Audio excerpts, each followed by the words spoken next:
Están mis hijas esperándolos en la casa. 6 niñas tengo que dependen de nosotros.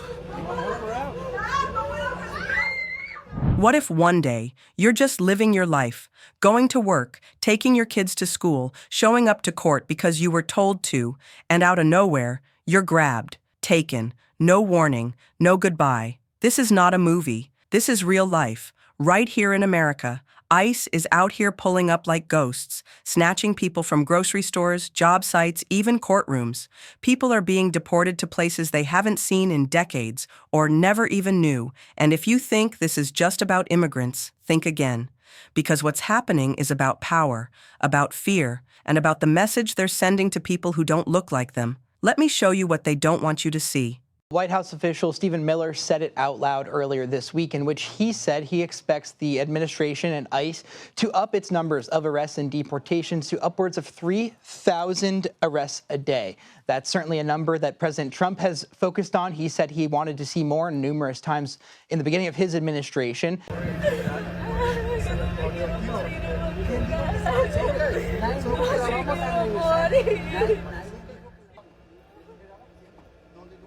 Están mis hijas esperándolos en la casa. 6 niñas tengo que dependen de nosotros.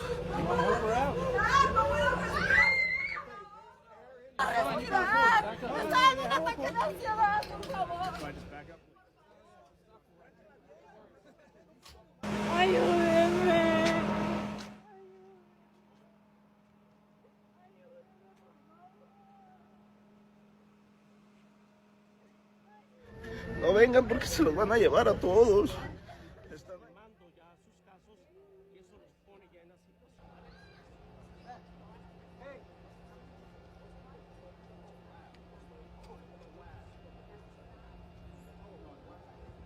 ¡Una injusticia! ¡Una injusticia! ¡Una grande injusticia! Yanet Correa screams injustice after her husband was placed on an expedited deportation order after showing up to his immigration check-in in Miami. The detentions are not only creating panic and fear, but Correa's immigration attorney tells NBC6 it's also creating confusion. Immigration court attorney Antonio Ramos tells us this is now the new normal. As the detention of immigrants with what's known as the I-220A form continues, Ramos explained what's been happening inside the court. People get in front of the judge. The DHS offered dismissal of the case, and I have to make a parenthesis because dismissal of the case in the previous administration, people saw it as a good thing because they're not going to be arrested. So a lot of people accept the dismissal. When they accept the dismissal, they withdraw the application in front of the judge. The case is closed in front of the judge.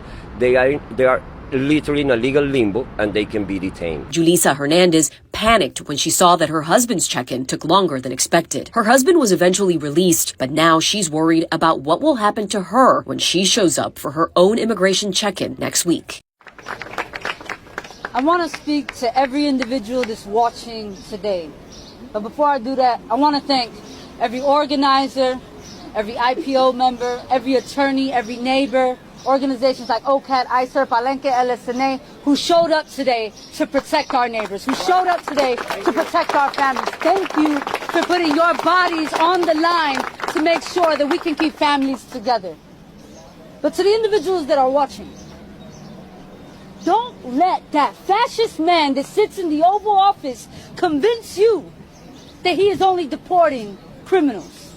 Don't let that manipulative man convince you that we are better without the people that he is kidnapping from our city. Right. Do not let the White House convince you that we are safer because of what he is doing. In fact, what he is doing is putting our communities at the most risk. Right. He is leaving behind children. He is separating families. He is taking away providers. He is taking away organizers from our community. The people that showed up today, they showed up in good faith. They showed up with cases. They showed up with attorneys. They showed up with every single law on their side to ensure that they went back home to their families, and they were kidnapped today by ICE.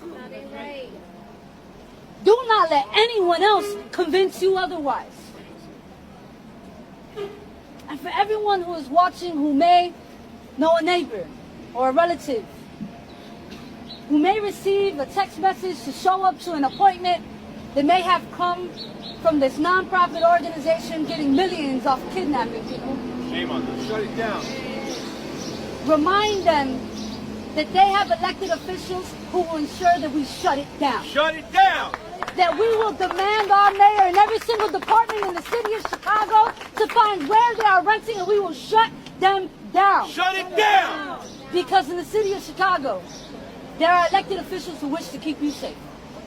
Despite that man that's in the Oval Office, you have local elected officials that wish, that work, that will put our bodies on the line to keep you safe. Those individuals that showed up today, they're kidnappers. And we can't call them anything else. They rob families of their mothers. They rob families of their siblings. They rob families of their fathers. Now, I know some people out here agree with this mass deportation. They say it's about following the law or protecting the country.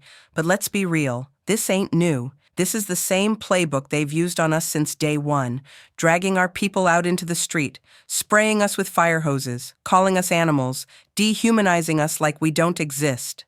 What they're doing to these immigrants now, that's what they've been doing to black folks for generations. And if you think it won't affect you, you're not paying attention. When they mass deport people, they're ripping out the roots of entire communities. The people they're targeting are the same ones holding up industries like farming, construction, food service, hospitality. When they disappear, businesses slow down or close, prices go up, wages go down, and the economy takes a hit that we all feel. And don't think they're not paying taxes, because they are. Every time they buy groceries, gas, clothes, they're contributing. Deporting them means less money for schools, hospitals, and programs that we all use. But for me, the worst part is the families. So many of these people have kids who were born here, kids who only know life in America, and now those babies are waking up without their parents, torn away, traumatized, and left in a system that was never built to protect them. And look, we already know how systems treat black and brown kids. This kind of aggressive enforcement opens the door for racial profiling too. ICE ain't stopping to ask questions. They're going off looks, language, and location. And that means innocent people, some with papers, some born right here, are getting caught up in the chaos. This is about more than immigration. This is about power, about control, about who gets to feel human. And if we don't speak up, they'll keep doing it, not just to them, but to all of us. So don't scroll past this. Don't stay silent. Share this. Talk about it. Challenge it. Because the way they're treating them today, that's the same way they treated us yesterday, and we can't let it happen again. If this message meant something to you, drop a comment, share your voice, and hit the subscribe button. Let's keep this truth alive. Thank you for watching, and I'll see you in the next one.